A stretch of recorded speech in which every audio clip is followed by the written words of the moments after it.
All right. I want to welcome everybody here that will be listening to this recording of the sugar detox class that I did a couple of years ago. Something happened to it and the recording is no longer there. So I decided I would make, at the request of some people, another recording of this class I did. So without further ado, I will share my slides and we'll get moving on this.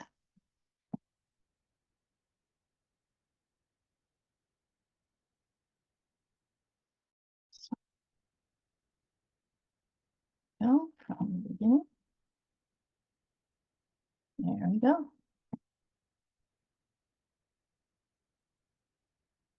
All right, and I am going to stop my video so you can pay attention to the slides. All right, so welcome. So if you are struggling with weight gain, difficulty losing weight, lack of energy and digestive issues, it might be due to how much sugar you consume. Oh, I'm not even. Sugar is in almost everything you buy in a package or box, from your bacon to your milk. The following information is going to guide you through the process of cutting out sugar with a simple detox diet. So why should you do a sugar detox? While it is a standard joke among people to refer to themselves as a sugar junkie, the reality is that it is not funny at all. Refined sugars are responsible for many medical ills. The average person in the United States eats between 22 to 30 teaspoons of the stuff each day. It could be so much better for them to drop the sugar. The truth is that it may not be as difficult as our brain sets it up to be. A big obstacle is the physical addiction that has been created to the sugar. There is also the issue of the emotional component with sugar. It's almost a chicken or egg thing. It's sometimes hard to know what came first, the emotional eating of sugar, which created the sugar addiction, or the sugar addiction, which could have created an imbalance with the gut-brain connection. The truth is that it would not be so difficult either. The only obstacle is sugar addiction. The answer to the problem is to do a sugar detox. A sugar detox means that you drop all types of sugar from your diet for a specified length of time. You will need to cut every kind of sugar, though. This will include things like honey, alcohol, and white bread. The payoff is that you will feel much healthier when you cut the substance. While some people will claim that sugar addiction is not a true addiction, research indicates that it is. After you consume sugar, your body releases opioids and dopamine. Those substances stimulate you in a way akin to addictive drugs. Research also indicates that you can go through sugar withdrawal. While the withdrawal is not as severe as it is with a substance like heroin, still there is a real effect. So what do chakras have to do with sugar and addiction or cravings? It all boils down to one word: balance. The goal is to be balanced in all 7 main chakras. With that said, it is very easy for us to become out of balance in one or several chakras from one day to the next. Although not always the case, our higher chakras, which are chakras 4 through 7, have a higher chance of being out of balance if one or a few of the lower chakras are out of balance. And those are chakras 1 through 3. Coincidentally, our root chakra is associated with addictive behaviors. When our first chakra is out of balance, we start to feel unstable and insecure, which can be a driving force for addictive and poor behavior, also known as overconsumption of sugar. Not only that, but if the root chakra is not balanced, it can be a trickle effect up the chakras, making you feel totally chaotic. The word expansion is usually applied to Jupiter. In medical terms, Jupiterian expansion means overeating and a lack of control, whereas Venus rules our taste buds and how we react to certain foods. Jupiter tends to make for gluttons. Jupiter-ruled people may overeat rich foods that are usually high in acid. Sooner or later, uric acid gathers in the body and gout is the result. Jupiter can also indicate swelling, abnormal expansion, or too much of something. Along with Virgo, which governs the splitting up actions within the organ, Jupiter has subdominion over the liver.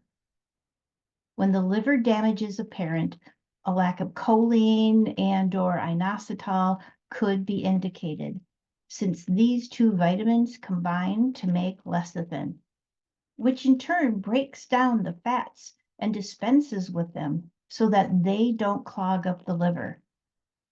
Insufficient amounts of either choline or inositol can cause cirrhosis of the liver.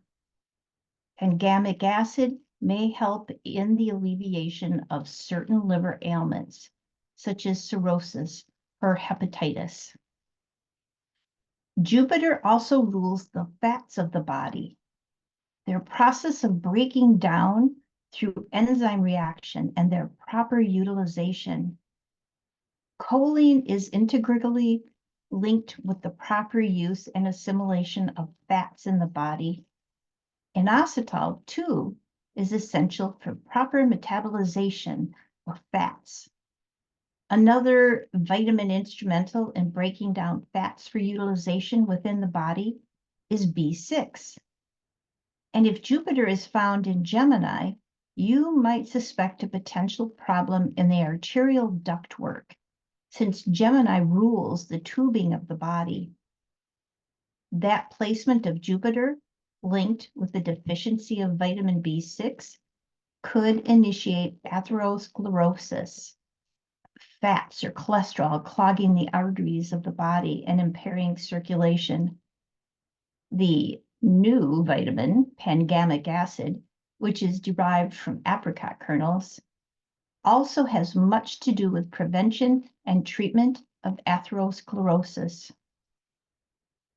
Cholesterol levels, another Jupiter phenomenon, are somewhat controlled by the amount of pangamic acid in the tissue.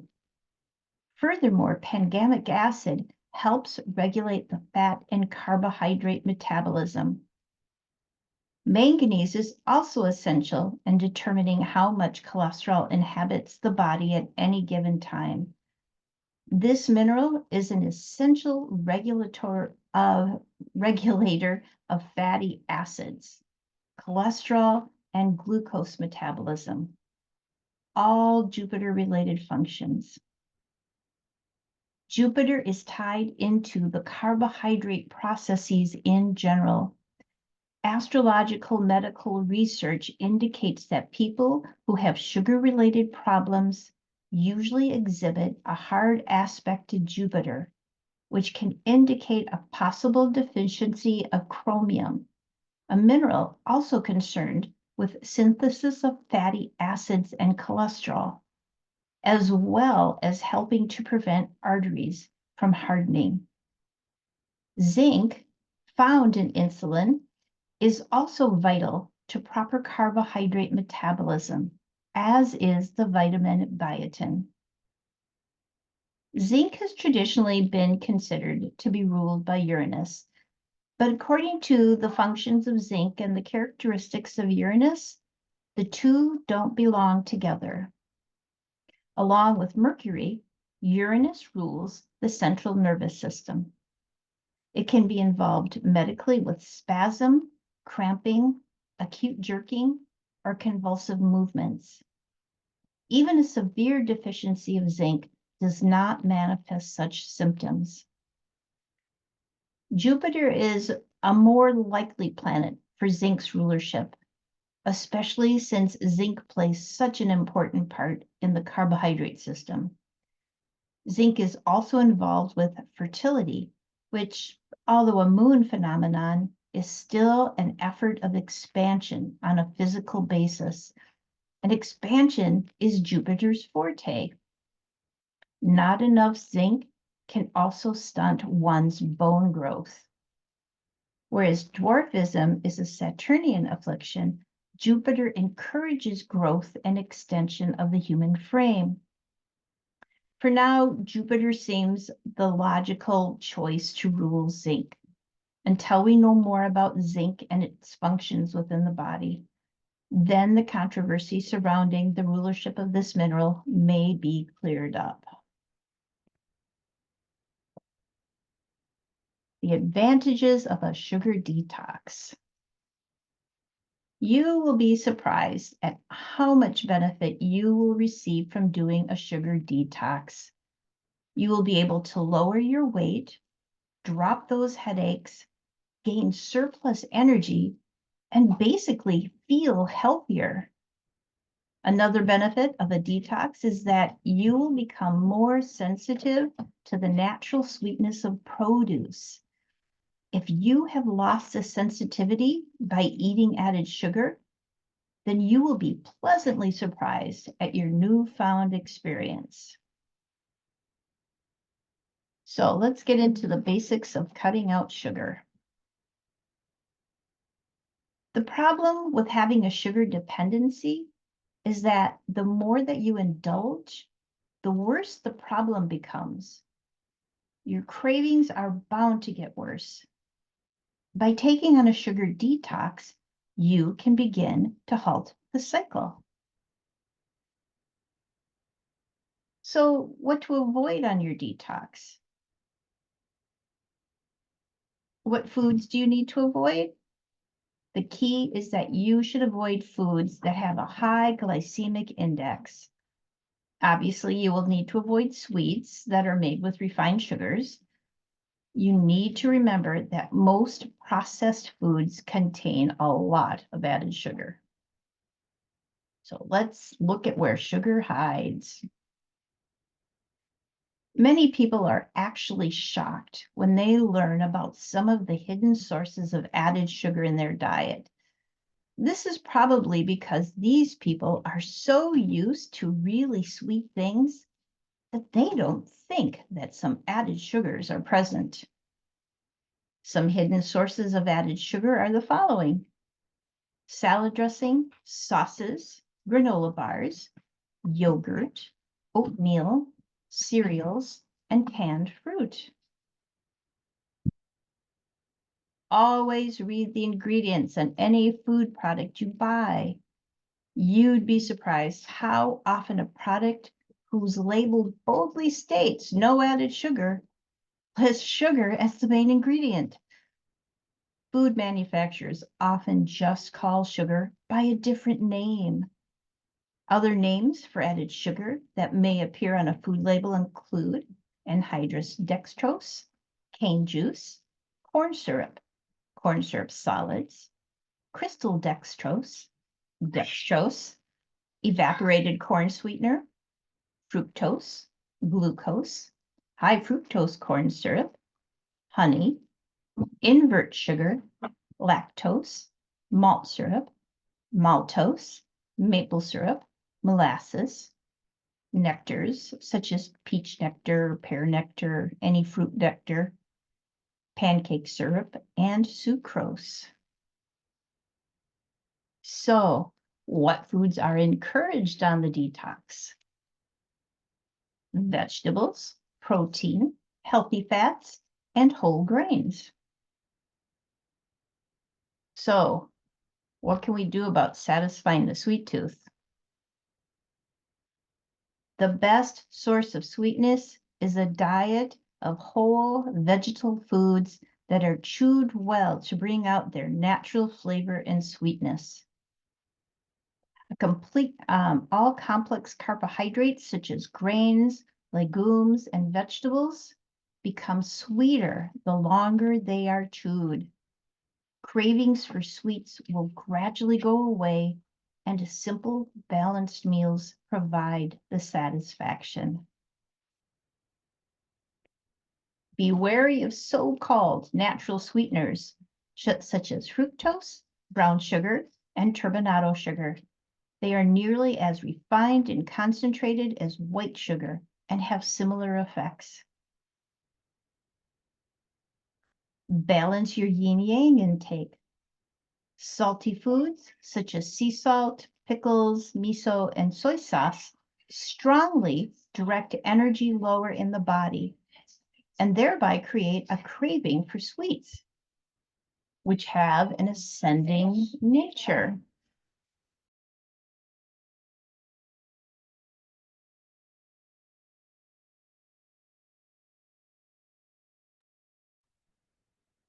Most animal foods, such as meat, fish, and cheese, are high in protein and should be used sparingly to avoid sugar cravings. Chinese medicine counsels against an excess of any flavor. From the viewpoint of Western nutrition, the action of too much sweet flavor can be explained by the following principle. Carbohydrate metabolism regulates protein metabolism, and vice versa. If too much sweet flavor, carbohydrate, is eaten, especially in the form of refined sugars, then protein needs increase. For most individuals, grains and legumes have a balanced amount of protein and carbohydrates.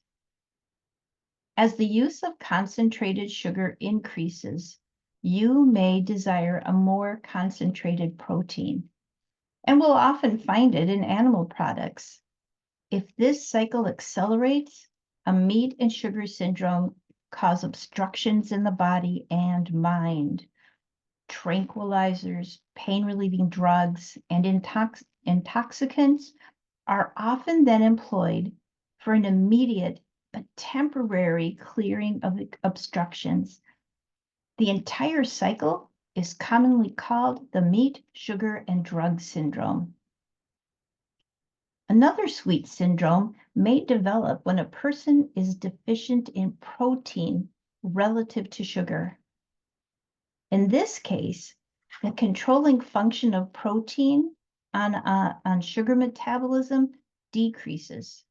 And if protein is not increased in the diet, there is a desire for more and more sugary foods.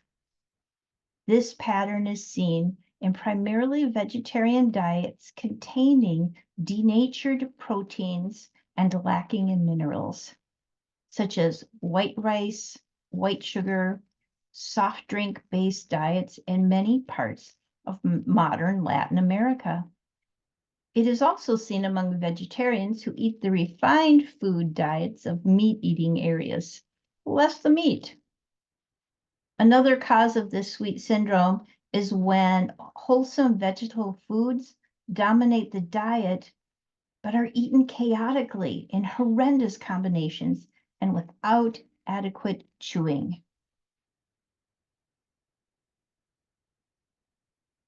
So you've gone through the detox. What do you do afterwards?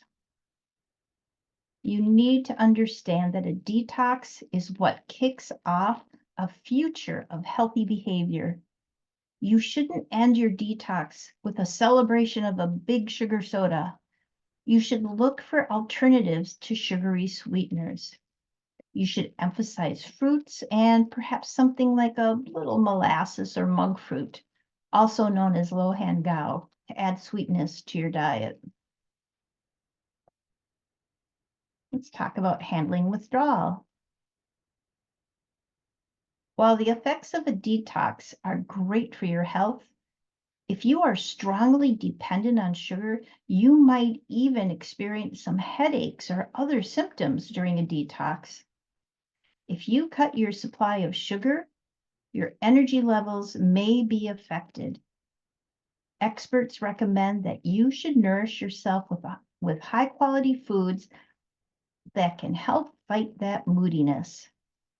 One tip is to keep yourself satisfied. You should particularly emphasize foods that are rich in healthy fats.